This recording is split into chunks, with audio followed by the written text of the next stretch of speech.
Amakubo ngakebeddeko malungi nnyo. Okujjako zino section ezisooka ebbiri ezo za kwegendereza.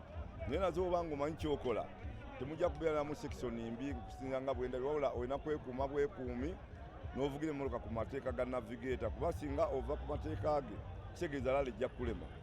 Yesebo. Era tubakubiza abawagizi baffe mwenna abatulaba mukwate abaana.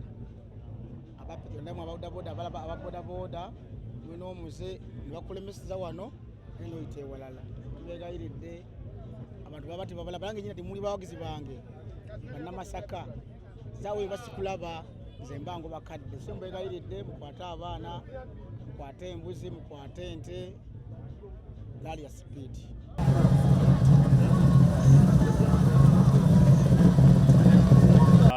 Amakubo si mabi si malungi, saidi y'Essembabule eri smooth nnyo, teriimu hazards zonna ziri awo, mulimu bu jumps n'obuntonto obulalalala gali smooth.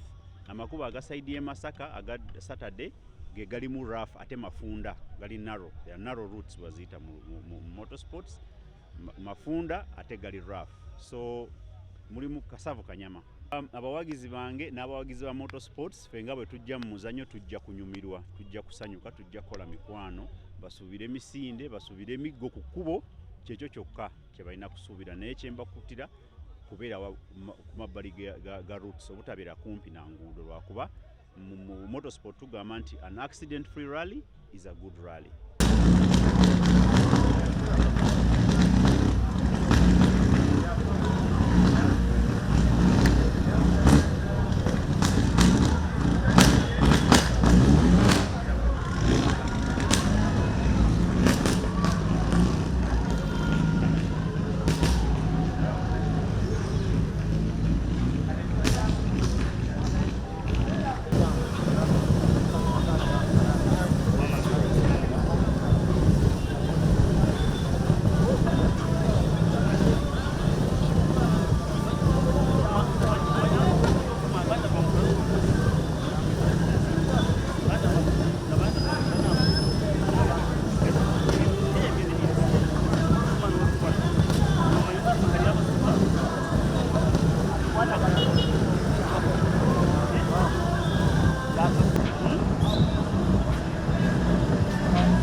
Amanya gange bampita Busulwa Fred Kitaka. Sanyuse nnyo kumpa omukisa guno aba NTV kusobola okwogerako kulaale y'e Masaka gye tugenda okuvuga. Saawa eno tuli Masaka wano we bakebeera emmotoka. Muleke tuvuddeyo, amakubo tugayiseemu, makubo malungi si mabi. Okusinza amakubo bwenda bagakoze balinganga abagatukoledde ffe abasubalu tusuubira okukola obulungi kubanga emmooka gyegenda okuvuga N14 ejja kuba esobola okudduka kubanga mulimu ewaddukira ddala mulimu n'owalira afa ate nga wonna ye ebeera esobolawo. Tatombuuza.